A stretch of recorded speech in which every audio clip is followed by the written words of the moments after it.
A ver, ¿quién? Entendido. ¿Alguien puede ayudarme un poco y decirme de qué hablaron ayer? Vamos a recoger lo que trabajaron ayer con el profesor Boris Tobar para de ahí partir lo que vamos a hacer hoy. Así que, ¿quién me hace un resumen en 30 segundos de qué trabajaron ayer? A ver. Ay, me encanta. Y todos agachan la cabeza y dicen, no, estamos en miércoles de ceniza, es ayuno y silencio. A ver, Pablo, cuéntenos. Pablo Barragán. Sí, cómo no. Muy buenos días. Buenos días. El profesor Boris de ayer nos comentaba los diferentes aspectos que deben tenerse en cuenta en la formación de los destinatarios del mensaje que debe darse. Nos daba como ejemplos los diferentes aspectos que caracterizaron cómo Jesús fue formando a sus discípulos, qué tenía en cuenta, cómo lo hacía, por qué lo hacía, qué tipo de herramientas utilizaba, y que todo esto sea un ejemplo para nosotros para poder ubicarnos siempre que vamos a llevar la palabra de Dios a una comunidad, tener en cuenta todos esos aspectos para tratar de hacerlo de la mejor forma posible. Muy bien, muy bien. Es decir, ayer hablaron un poco de cuál fue la pedagogía de Jesús, ¿no es cierto? Cuál era la forma como Jesús trataba de transmitir el mensaje del reino de Dios. Y me imagino que les habrán enseñado algunas de las formas que Jesús utilizó. ¿Alguien se acuerda de alguna? ¿Quién se acuerda?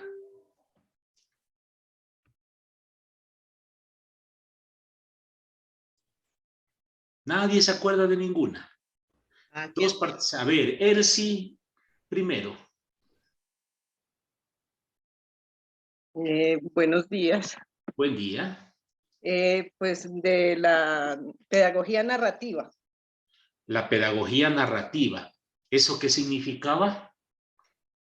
Pues que el Señor tomaba cosas de la vida real, del momento, los animales, las cosechas, el entorno, para enfatizar la enseñanza. Y así pues las personas se identificaban con el mensaje. Muchas gracias, Elsie. Ada, por favor.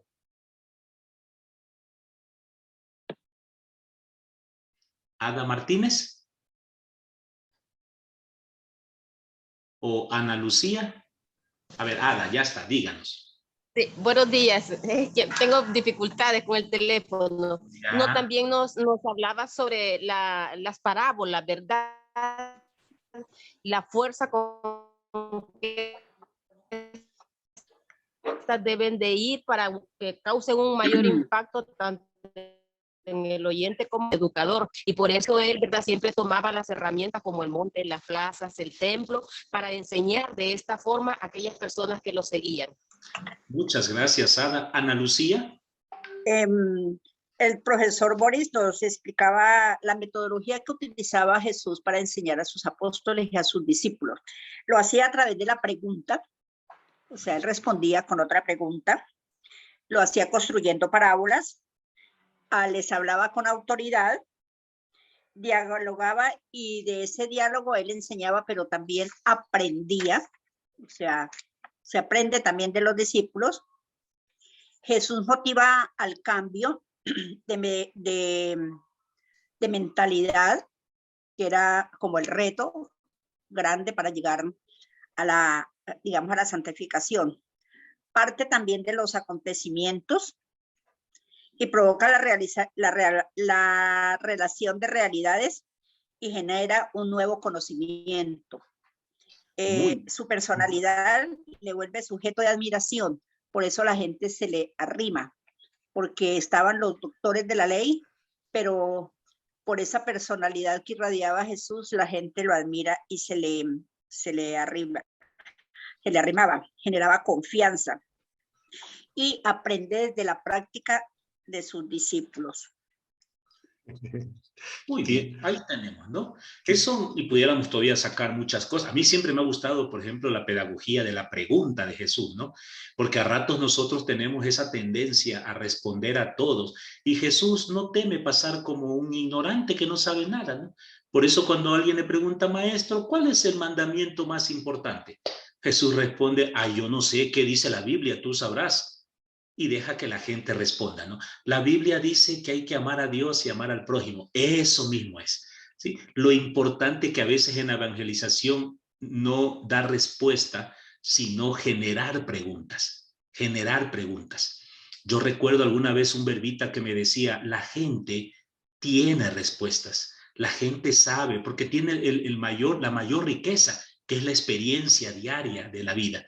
Pero a ratos 500 años nos demoramos en hacerle creer a la gente que no sabe, que nos va a costar 500 años devolverle la palabra para que la gente crea que sí sabe.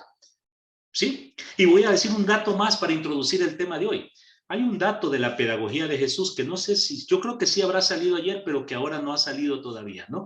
Y es el dato del testimonio. Uno puede ser un gran maestro a la hora de hablar, ¿no? Algunos tenemos esa inteligencia verbal que podemos pasar hablando horas. Es más, tenemos la voz bonita, ¿no es cierto? No sé si ustedes conocen personas que tienen una voz que es así como una línea. Empiezan a hablar y a los 5 minutos usted está dormido. Hay otros que tienen una voz cadenciosa, levantan, la bajan, entonces todos despiertos. Uno puede tener esa capacidad, eso es una virtud.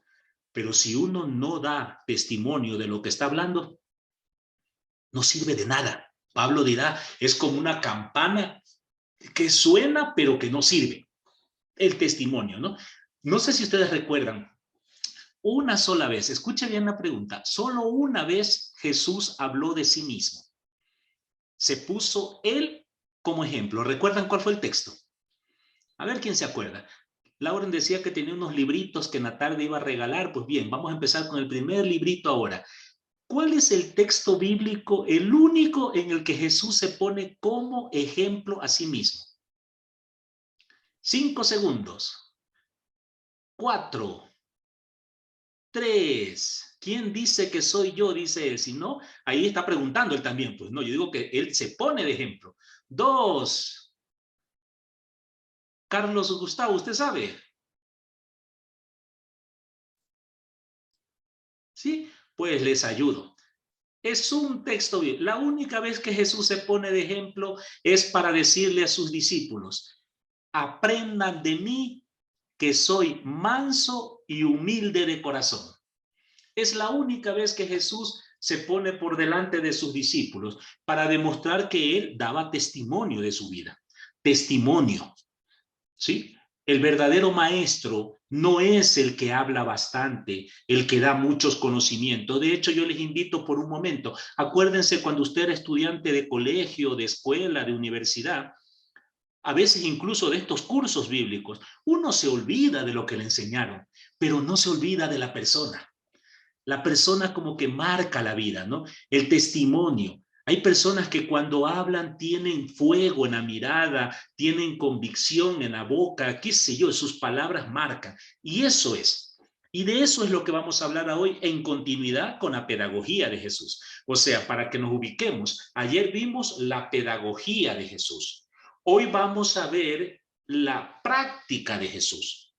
Es decir, lo que enseñó, llevarlo a la práctica. Les pongo un ejemplo. Yo tuve alguna vez un grupo de profesores que se enojaron conmigo porque cuando yo les preguntaba cuál era el problema más grande que veían en sus estudiantes, la mayoría coincidían que los jóvenes hoy no leen. No leen, no leen, no saben leer, no saben hacer un resumen, no saben escribir. Y yo les decía, ¿cuántas veces los estudiantes los han visto a ustedes con un libro en la mano leyendo? Nunca. ¿Cómo quieren que un chico aprenda a leer y coja gusto a la lectura si usted no lee? ¿Cómo quieren que nuestros hijos sean personas creyentes, cristianos comprometidos, si a veces nosotros no lo somos? Y ojo que estoy hablando con personas como ustedes que son gente comprometida, pero aquí viene la trampita, ¿verdad que se enojan conmigo ahora?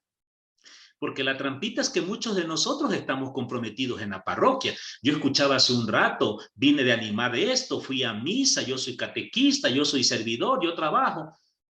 Mi madre tenía un dicho que me lo decía a mí. Mi madre decía que yo era luz afuera y oscuridad adentro. Porque en la parroquia yo era toda alegría, me reía, divertido, colaboraba, limpiaba la iglesia, poníamos las flores, todo para que esté bonito en la celebración. Pero en mi casa, amargado, pobre que mi mamá me diga lava los platos, ahí mismo me iba enojando. ¿Sí? Entonces mamá decía, este negrito es luz afuera, oscuridad adentro. No faltan los que estamos comprometidos en la iglesia, y en la iglesia somos pura sonrisa y dulzura, y llegamos a casa amargados, bravos, mal genios, sin paciencia para nuestras esposas e hijos, o esposo e hijos, que da ganas de decirle, vea señora, hágame el favor, coja su colchón y vaya a vivir a la parroquia, que allá parece que usted es más feliz que en casa. ¿Cómo ser testimonio? Sobre eso vamos a hablar hoy. Y lo vamos a hacer con un pretexto que en estos días se ha vuelto muy común, ¿no?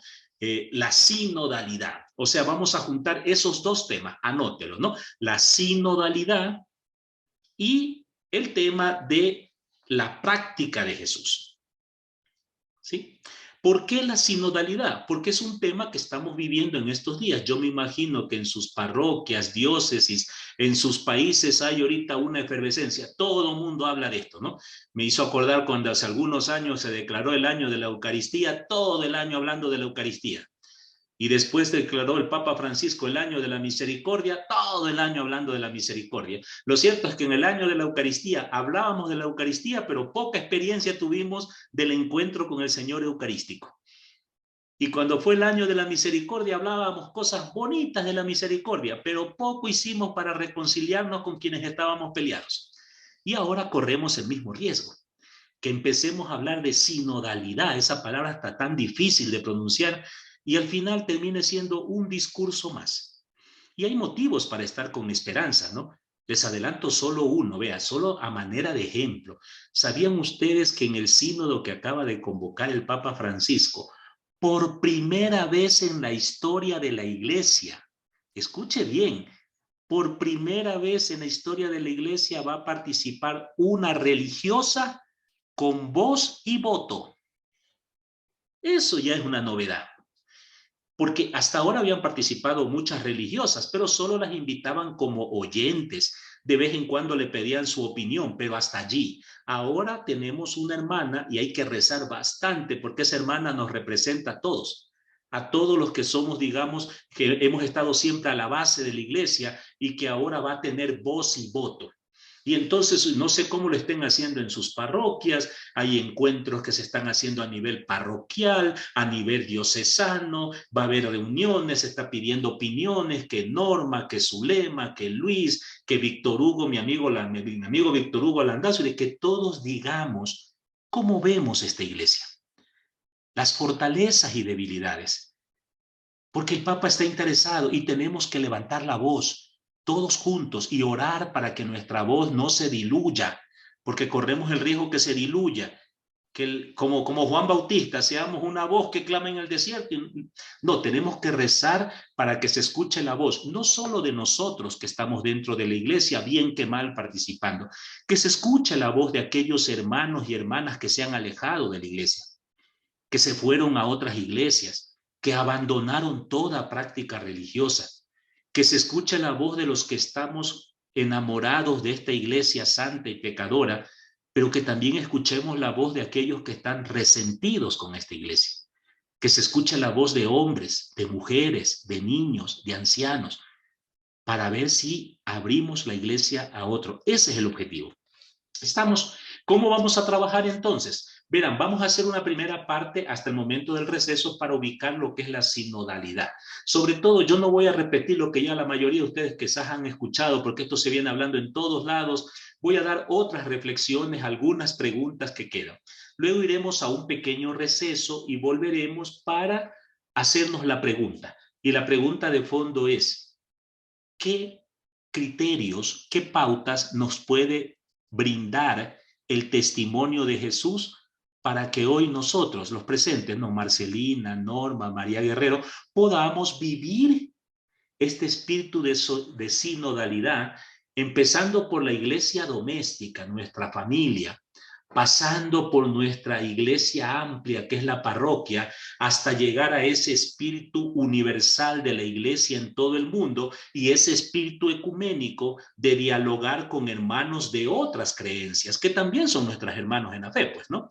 Ese será. Si tienen preguntas, por favor, anótenlas en el chat, anótenlas. Algunas, si tenemos tiempo, hasta antes de terminar, responderemos. Las otras las veremos en la tarde en que los acompañaré un tiempito también. ¿De acuerdo?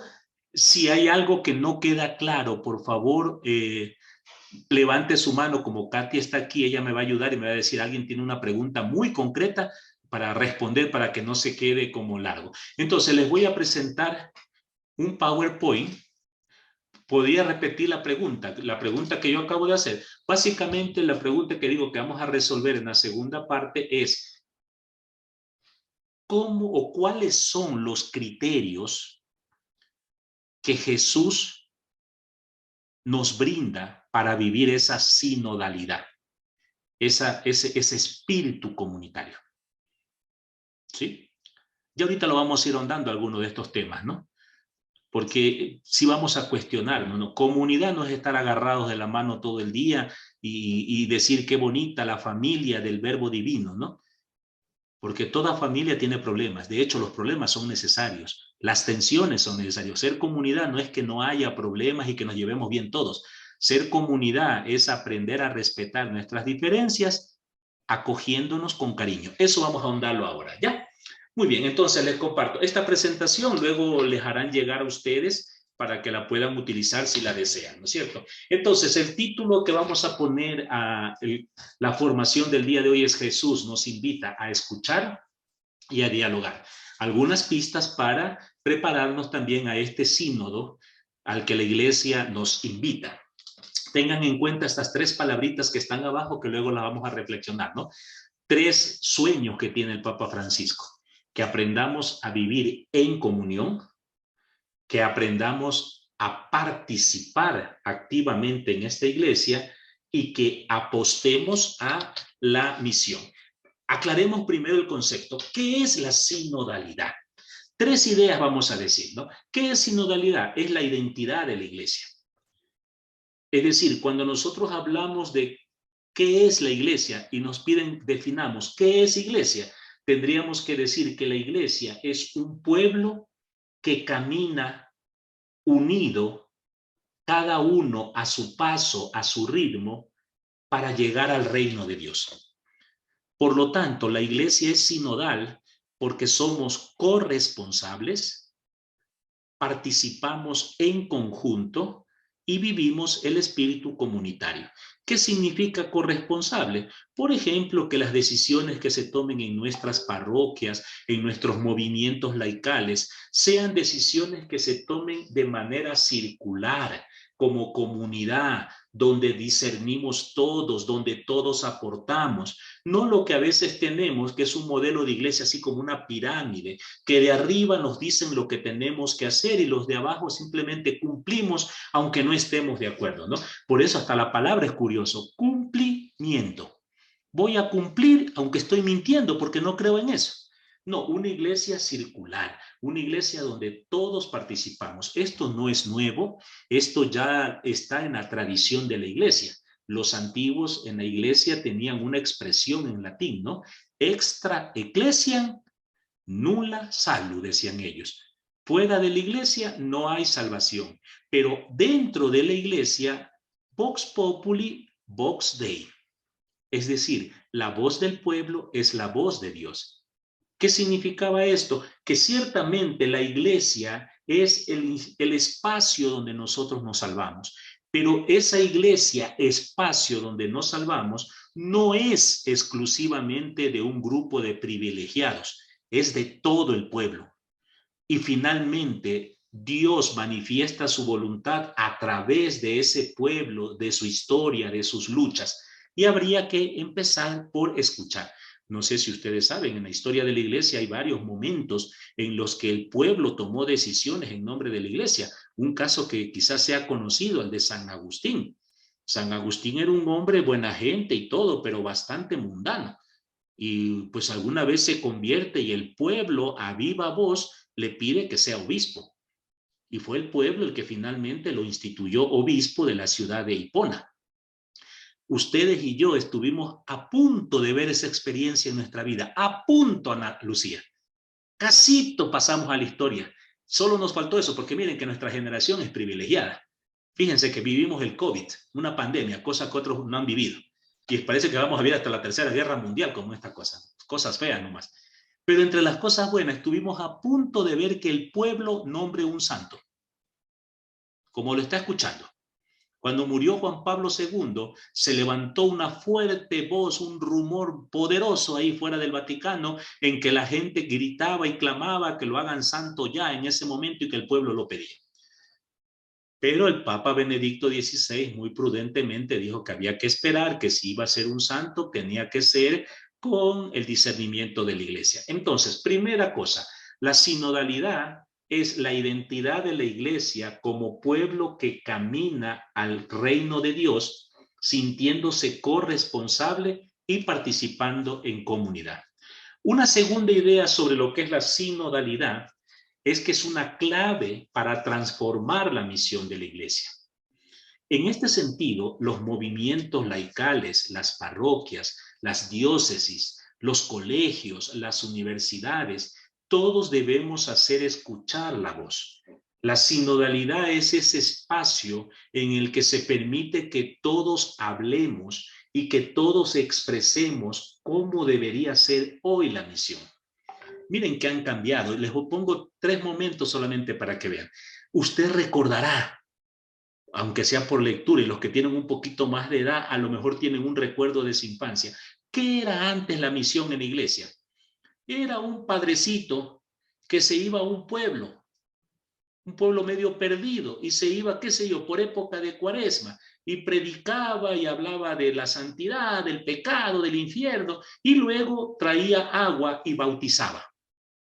Y eso era la misión, bautizar niños, para que no queden moritos, decían cuando yo era niño. Luego la misión con el Concilio Vaticano II empieza a cambiar. El Concilio Vaticano II dice, atención, atención, que aún en pueblos que no hayan escuchado la voz de Cristo, seguramente están las semillas del verbo ahí implantadas. ¿A qué nos invitó? Y yo creo que de esa época somos todos los que hoy alguna vez hemos tenido una experiencia como misioneros dentro o fuera del país, ¿no? Entender que ya la misión no es echar agua con manguera y bautizar, sino que la misión es dialogar, es tratar de descubrir la presencia del evangelio en culturas, aunque no hayan escuchado hablar nunca de Jesús ni del reino de Dios. Y de paso dar testimonio de nuestra fe cristiana. Propiamente la misión era un diálogo. Y ahora se nos está invitando a que nos volvamos a reunir, a conversar, a soñar en voz alta, y proponer cómo debe ser la misión en este siglo XXI, en un siglo de tecnologías, en un siglo de velocidades. Dicen que la pandemia ahora no fue tan mortal, por ejemplo, como la pandemia esta de la gripe, de la influenza que hubo allá en el siglo XIX. Ahí hubo como 8 millones de muertos. Ahora con la pandemia del coronavirus, a duras penas creo que no pasan de 5 millones los muertos. Usted dirá, ¿son pocos? Pues sí, relativamente son pocos. ¿Pero qué fue lo grave? Pues que ahora las comunicaciones son rápidas. Entonces apenas nosotros escuchamos que surge una nueva cepa que se llama Omicron en Europa, y 3 días después ya la tenemos en Ecuador. Porque hoy la gente viaja mucho más rápido. Antes era en barco. El que venía infectado seguramente en los 3 meses o 4 meses que duraba el viaje en barco, ahí moría, pues, y aquí en América por eso nunca lo sentimos. Estamos en un nuevo siglo, estamos en un siglo en que se valoran el respeto a los derechos humanos, el derecho a las diversidades, en que vemos que el aborto viene empujando con fuerza y va a terminar siendo ley, en el que ya no hay tantas vocaciones religiosas. Lo digo a manera de broma. Estamos en un siglo XXI donde pareciera que el diablo nos mira ahora, Zulema, y el diablo saca un crucifijo y grita, Zulema, en nombre de Cristo, aléjese, porque le tiene miedo a usted, pues. Porque el diablo le tiene miedo al ser humano ahora. Porque el ser humano, sin necesidad de tentación, hoy es capaz de hacer barbaridades y media. Este es el siglo que nos tocó vivir. En este siglo, ¿qué significa ser misionero?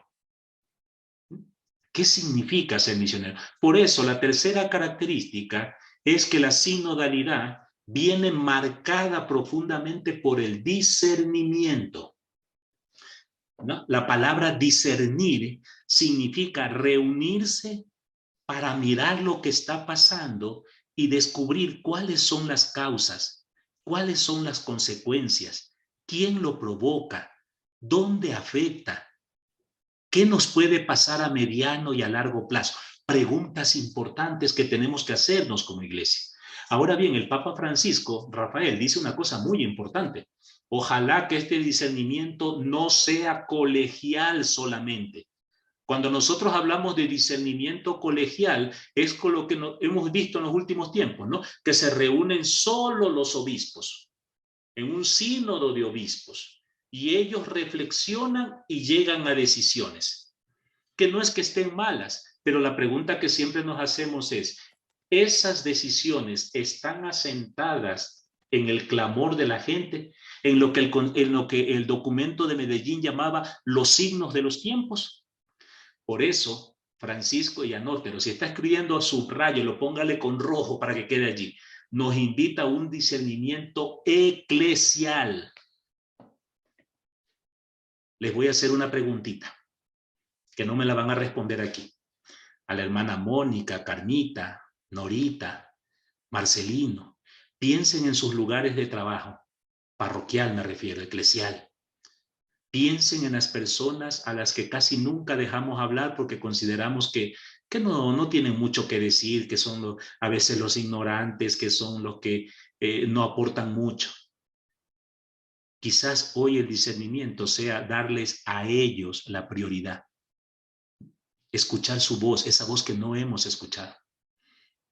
Y quizás tengamos luego, Carmita, que decir como dice Jesús de Nazaret en un momento de profunda alegría, yo te doy gracias, Padre, porque finalmente estas cosas las estamos entendiendo por los más chiquitos de la parroquia, por los que casi nunca queremos escuchar.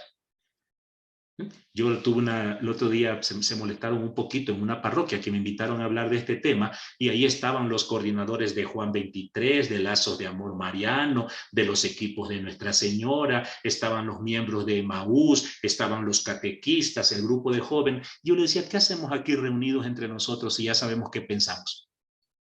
¿Dónde está el hermano evangélico, el hermano testigo de Jehová, el hermano que ya no fue a ninguna iglesia? A ellos tenemos que invitarlos a que vengan a hablar también.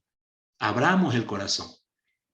Y si nos van a decir cosas duras, mientras ellos hablan, pidamos inspiración al Espíritu Santo para tener paciencia y mantener el corazón abierto, porque estamos escuchando a aquellos hermanos y hermanas de la iglesia que probablemente nos puedan orientar hacia dónde vamos. Estamos, primera cosita, entonces, eso es propiamente la sinodalidad. ¿En qué se fundamenta esta sinodalidad? Bueno, la sinodalidad es tan antigua como la iglesia. Otra palabra para hablar de sinodalidad es koinonía.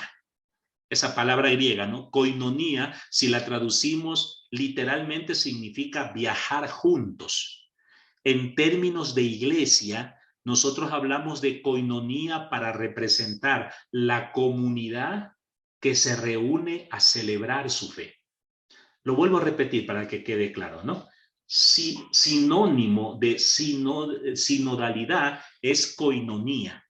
Y en la iglesia, la koinonía es el término que representa a la comunidad que se reúne para celebrar su fe. Hay un gesto en la Eucaristía que a mí me parece muy hermoso para destacar eso. Usted se recuerda cuando nos damos la paz. Y cuando terminamos de dar la paz, el sacerdote nos muestra el sagrado cuerpo de Jesucristo y nos dice una frase muy hermosa, ¿no? Este es el Cordero de Dios que quita el pecado del mundo. dichosos nosotros invitados a este banquete. ¿Y nosotros qué respondemos en ese momento? A ver, lo vuelvo a decir así de corrido, como si fuera sacerdote, ¿no? Este es el Cordero de Dios que quita el pecado del mundo. Dichosos ustedes invitados a este banquete. Y usted dice, Señor, no soy digno de que entres en mi casa. Una palabra tuya bastará para sanarme. Hermoso. Porque ¿qué estamos reconociendo? Señor, todos los que estamos reunidos en la Eucaristía, igual que todos los que estamos reunidos en este momento, en este curso bíblico. No estamos aquí por nuestros méritos, no estamos aquí porque tengamos cualidades, no estamos aquí porque tenemos derechos, estamos aquí porque somos necesitados. Y todos, y cada uno de ustedes sabe cuál es su necesidad. Y como comunidad nos reunimos para darnos la mano. Hay otro gesto que a mí me encanta de la Eucaristía. Es que en la Eucaristía hay símbolos hermosos, pero a veces se nos pasan porque vamos muy rápido. Miren, a mí uno que me fascina. Cuando recién empezamos la Eucaristía y el Padre nos dice, antes de comenzar estos sagrados misterios, vamos a reconocer nuestros pecados. Hacemos un momento de silencio y miren qué oración más bonita. Nosotros empezamos, yo confieso, ¿no es cierto?, ante Dios Todopoderoso y ante ustedes, mis hermanos, ante ti, Marcelino, ante ti, María, ante ti, Norita, ante ti, Carmita, que he pecado. De pensamiento, de palabra, de obra, de omisión. Y por eso te ruego, Carmita, intercede por mí ante Dios. Mira qué bonito. Carmita, te estoy pidiendo que ores por mis pecados, que le pidas a Dios que me perdone. Y ha de ser bonito que Carmita en un momento de silencio diga, Señor, José está mal por sus pecados. La hermana Mónica se siente mal por sus pecados. Perdónala. Regálale paz en su corazón. Libérala de sus ansiedades. Eso es la coinonía, una comunidad de seres humanos limitados que nos reconocemos limitados, que nos unimos para orar juntos, unos por otros, sin mirarnos con mala cara, sin creernos más importante, sin señalar a un hermano que está ahí diciendo, es que yo no soy, ¿sí? Yo no soy como ese hermano que está ahí que es pecador, ¿sí? Ahí está el Carlos Palacio, él no es casado por la iglesia. Entonces él no merece comulgar. Allá está el Víctor Hugo Landázuri, que es un borracho. Ahí está la hermana Mónica Ábata, que le gusta hablar mal de los demás. Y siempre estamos, no es verdad, hermana Mónica, solamente son ejemplos, ¿eh? Y estamos siempre señalando a los demás,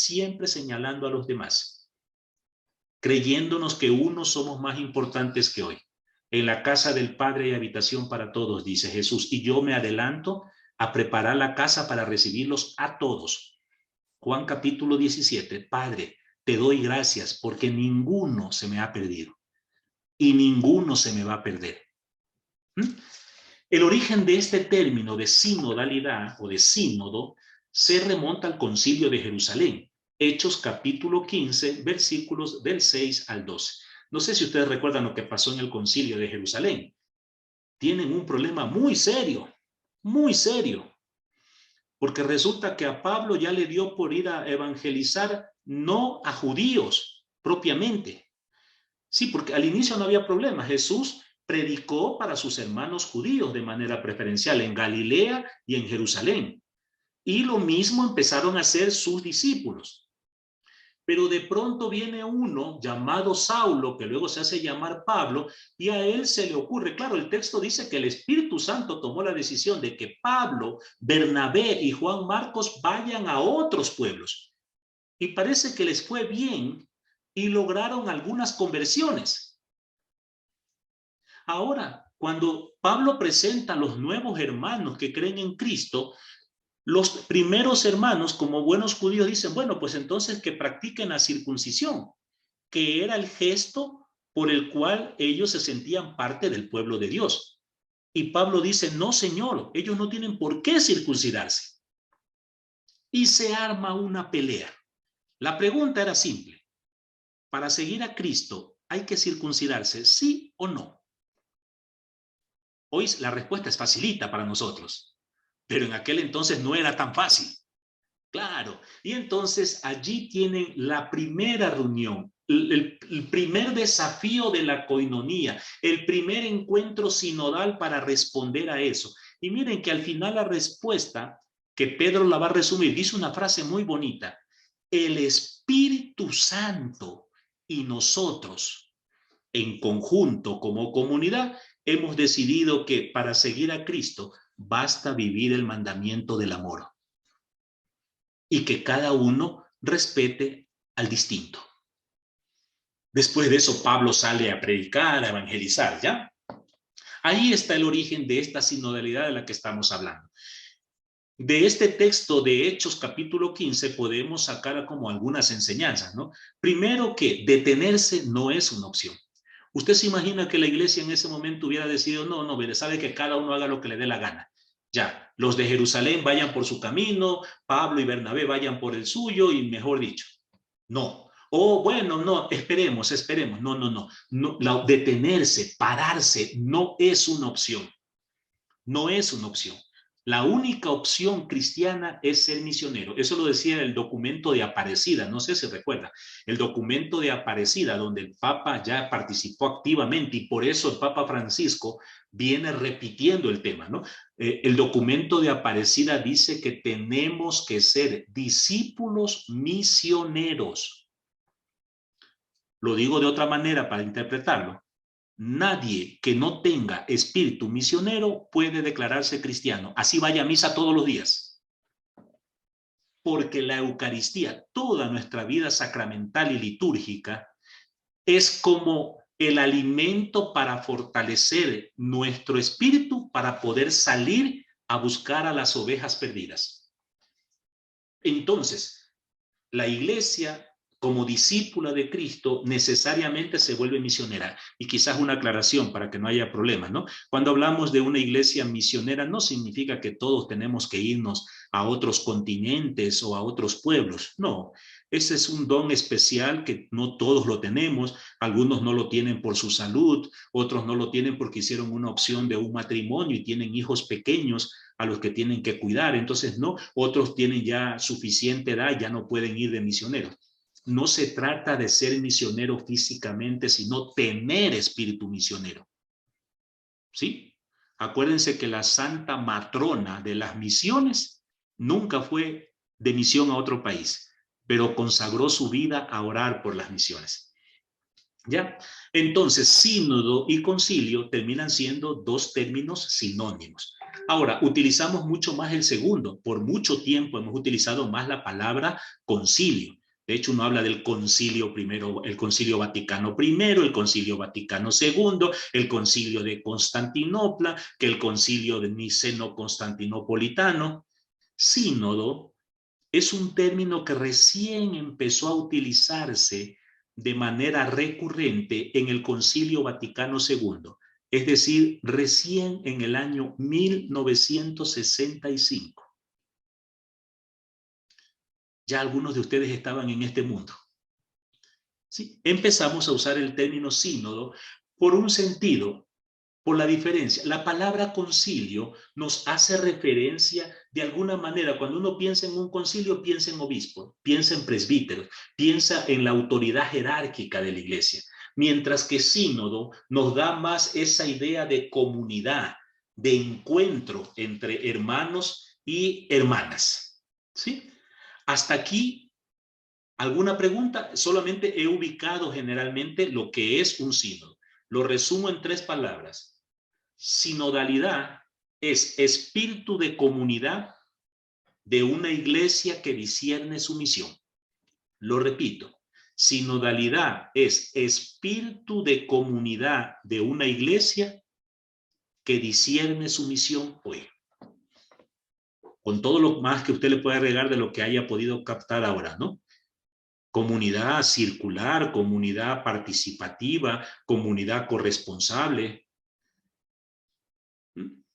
Donde no lo dice el Papa, lo digo yo, y lo digo con puntitas, no lo vaya a tomar muy en serio, ¿no? Donde incluso yo digo, nuestros hermanos sacerdotes deberían hacer un esfuerzo por mantener la boca lo más calladita posible y dejar que sean los que nunca hablan los que hablen ahora. Y si el hermano sacerdote, el hermano obispo quiere hablar, Usted, por favor, Gloria, Elena, Margarita, Teresa, Yali, Marta, recuerden lo que ayer aprendieron de la pedagogía de Jesús. Entonces le dice a su párroco, usted participe activamente con la pedagogía de Jesús. ¿Cuál? Haga preguntas, no dé respuesta. Haga preguntas para que la gente siga hablando. Siga hablando. Ayer en un curso que estoy haciendo, el profesor decía una cosa que me pareció muy bonita.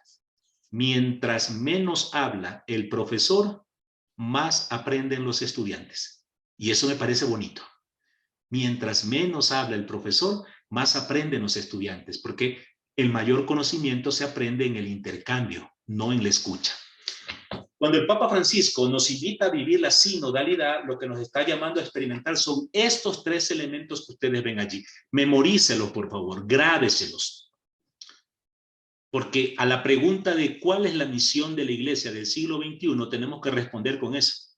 Los voy a poner en formas de pregunta, Teresa. ¿Sí? Primero, ¿qué tipo de comunión queremos hoy? ¿Qué tipo de participación necesita la iglesia hoy? ¿Cómo debe ser la misión que hacemos hoy? ¿Ya? Entonces, ahora yo voy a pedir así de manera, mirando en mi pantalla, voy a empezar contigo, Víctor Hugo Landázuri, querido hermano, amigo mío, te abrazo a la distancia, para que me leas el primer texto que voy a poner aquí, que nos habla sobre lo que dice Francisco, es la comunión. ¿Puedes leerlo en voz alta, Víctor Hugo, por favor?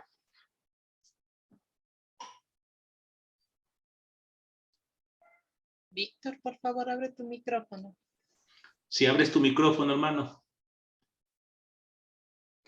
No se puede. Carlitos, ten la onda, Carlos Palacio. Ahí sí ya, ahí sí ya. Está Ya, la cámara. Ya no soy Víctor Hugo Landazuri, sí, soy Víctor Hugo Tamayo. Somos hermanos de Juan 23, sí. Yo adelante.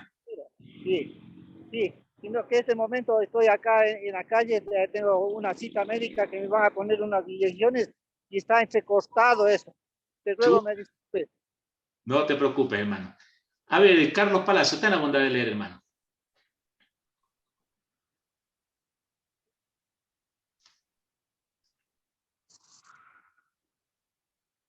Carlos, abre el micrófono. Ok, ya.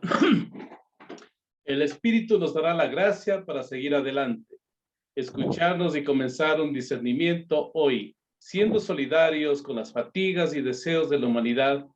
El sínodo no es parlamento ni sondeo de opinión, es momento eclesial y el protagonista es el Espíritu Santo. Vea qué bonito. El Papa Juan Pablo I, ese que gobernó creo que la iglesia solo 34 días, decía que el gran olvidado de la iglesia del siglo XX era el Espíritu Santo. Que es, nosotros a veces hacemos la oración inicial y solemos rezar el Padre Nuestro, solemos rezar el Ave María, pero poco rezamos el Espíritu Santo. Les voy a contar una infidencia, ¿no? Que no salga de aquí, por favor, es un secreto entre usted y yo, verá, no vaya hecho el chismoso afuera, ¿no? A mí alguna vez me han preguntado si yo extraño a la congregación del Verbo Divino, con la que viví mi juventud, y hay una sola cosa que realmente extraño. Y era cuando teníamos esos encuentros y los hermanos se ponían a cantar la canción, el Veni Creator Spiritus, la invocación al Espíritu Santo. Y la infidencia, que quiero que nadie se entere afuera de aquí, verán, luego lo borramos de la grabación, es que no me gustaba que lo hagan en español, me gustaba escucharlo en latín. Y yo no sé, esas voces poderosas cantando, ¿no? Qué bonito, invocar al Espíritu Santo. El protagonista de nuestra comunidad es el Espíritu. Acostumbrémonos a invocar la presencia del Espíritu de sabiduría, de paz, de entendimiento, sobre todo los que son madres, padres de familia, a la hora de educar a sus hijos, los que sé que aquí hay sacerdotes que tienen parroquia a la hora de orientar a su grey, religiosas que tienen colegios, que tienen espacios de servicio, para que no sea nuestra obra, que no sea lo que nosotros creemos, nuestro a veces egoísmo, sino que realmente estemos respondiendo al clamor del pueblo que termina siendo la voluntad de Dios. ¿Sí? El libro de Éxodo nos deja claro, Moisés no quiere ir porque para Moisés esa gente no merece ayuda. Sin embargo, Dios le dice, yo he escuchado sus clamores y es mi voluntad liberarlos. Tú vas a ir en mi nombre. ¿Sí? El Espíritu Santo es el que nos va a dar la gracia de escucharnos. ¿Sí se ven las orejas de ustedes? Mírenle en la pantalla ahí al que esté ahí parado. Mírenle las orejas al que esté en la pantalla. Uno. Haga un ejercicio mental. Cójale las dos orejas así en su mente. Arránquele las orejas. Ya se las arrancó. Ahora junten las dos orejas. ¿Qué creen que se forma? Venga, usen la imaginación. Un corazón. Un corazón. Porque Diosito nos dio dos orejas como medio corazón cada uno para que escuchemos con ambas, es decir, escuchemos con el corazón. Hay gente que dice palabras, pero detrás de las palabras hay sentimientos. Y nuestra gente a veces no encuentra otras palabras, sino las únicas que tiene.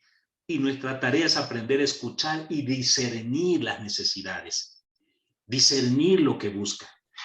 Nos dice el Papa, comunión es ser solidario con las fatigas y los deseos de la humanidad. Miren, una pregunta que se nos viene con todo es, como iglesia, ¿cómo vamos a responder a la pospandemia? A mí me asusta cuando escucho gente que habla de volver a la normalidad. ¿Cuál normalidad? La que tuvimos hasta ahora.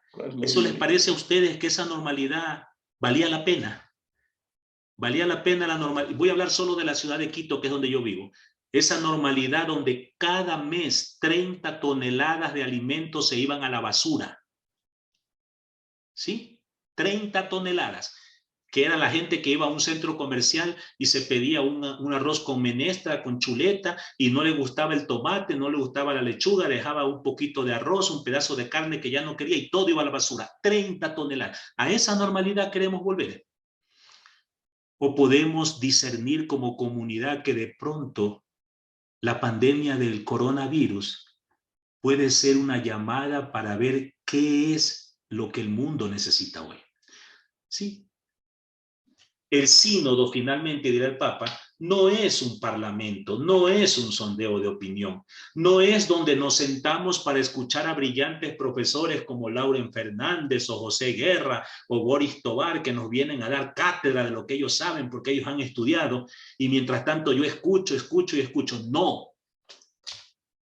El sínodo es el espacio donde lanzamos una pregunta y tratamos de responder todos desde nuestras experiencias. Italia desde su experiencia, como laica, como madre. Carmita, su experiencia como mujer trabajadora. La hermana Mónica Cordero, con su experiencia como mujer consagrada. ¿Sí? Carmita García, ¿puede leer usted el segundo, por favor? Después de la comunión, Francisco nos habla de la participación.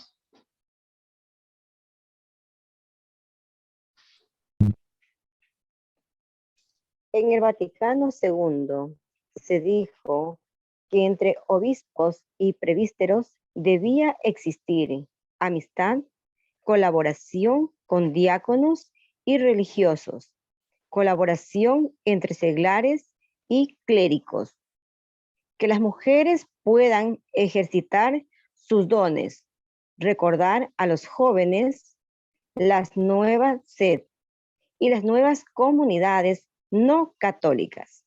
Eso.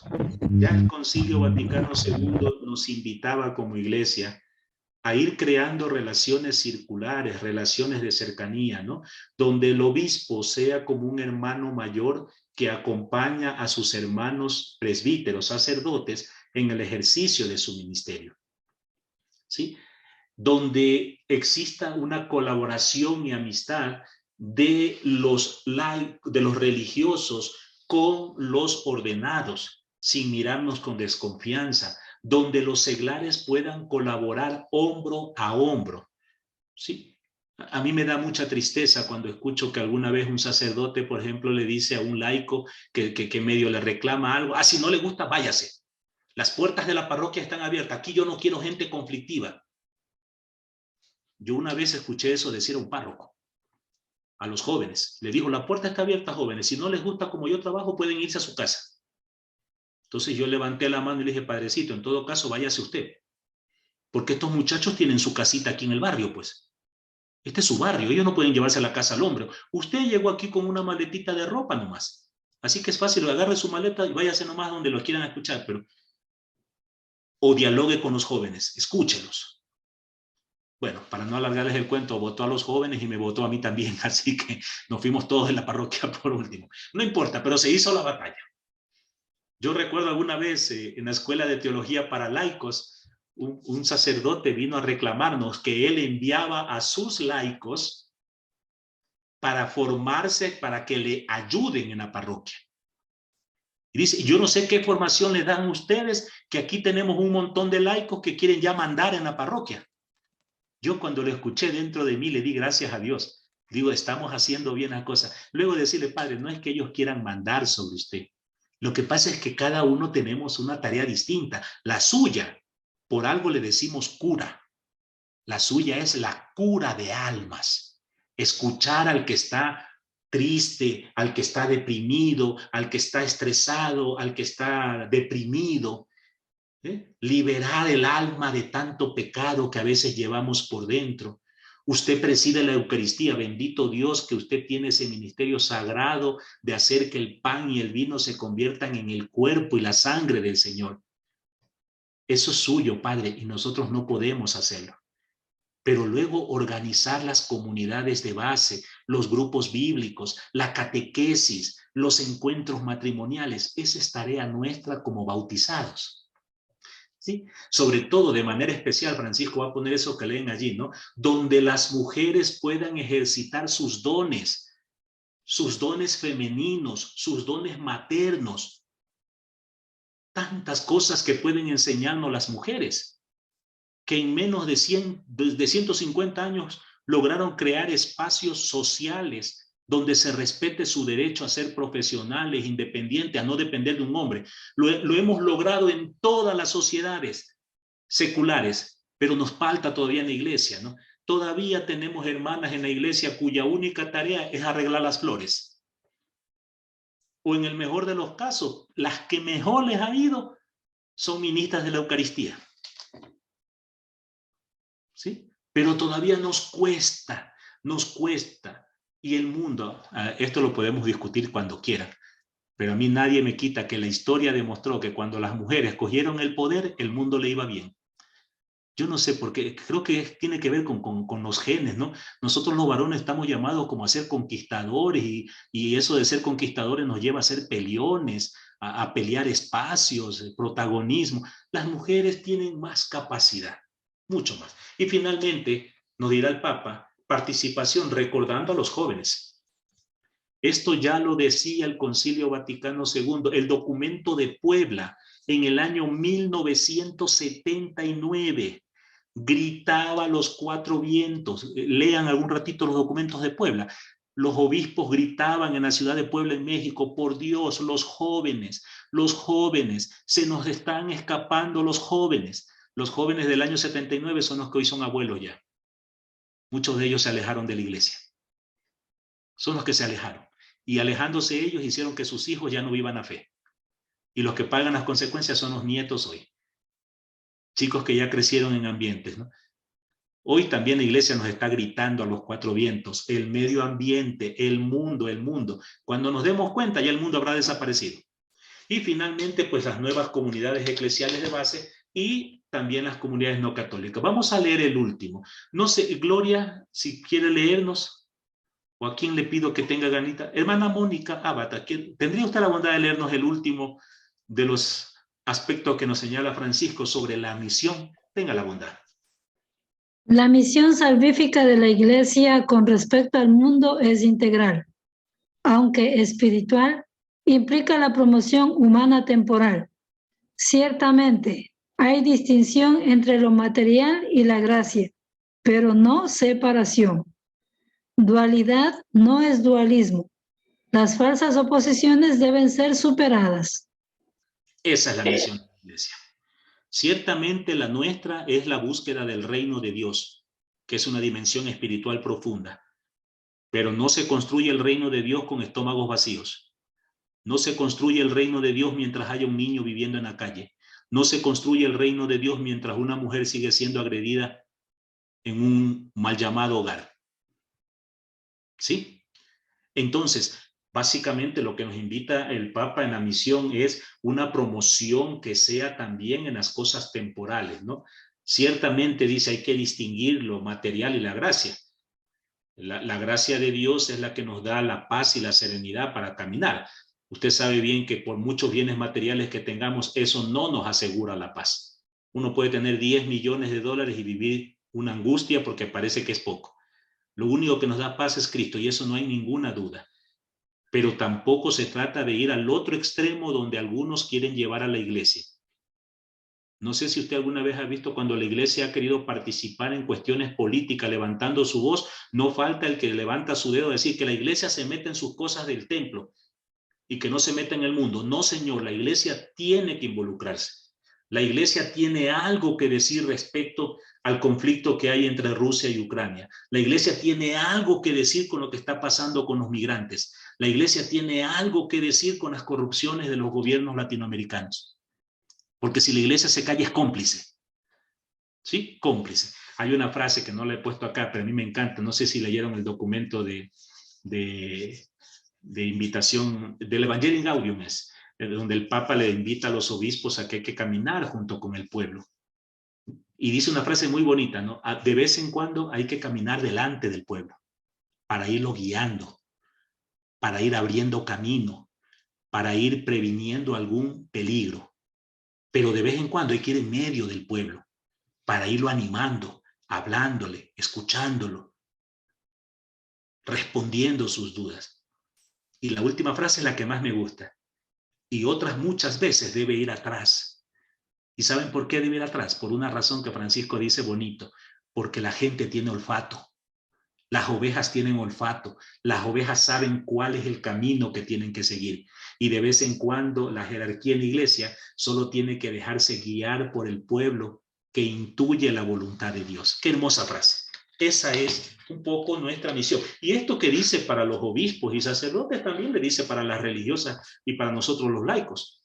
Porque no crean que es un problema solo de ellos, ¿no? Yo conozco laicos que pertenecen a movimientos laicales que apenas los nombran presidentes o coordinadores de su grupo, ya creen que son los nuevos, diríamos en Quito, los chaupicuras, ¿no? Y a veces reclaman obediencia, o sea, repiten lo mismo que deberíamos corregir. Entonces, va para todos, va para todos. Hasta aquí vamos a dejarlo para hacer algunas preguntas en 10 minutos, pero dejamos esta pregunta, ¿no? Para este camino sinodal que nos invita Francisco, y del cual vemos que es muy importante y necesario, ¿qué nos puede enseñar la experiencia de Jesús? ¿Sí? Está la pregunta planteada, voy a dejarlo allí porque eso lo vamos a responder al regreso. Ahora tenemos 10 minutitos para que no se nos acumulen preguntas para la tarde, ahora en fresco. Más bien, ¿hay dudas? ¿Hay preguntas? No sé si Katy hubo alguna que estuvo en el chat que tú la tengas en buena hora. Y si no, pues levante la manito el que quiera preguntar o opinar o cuestionar o lo que sea, que estamos abiertos para todo.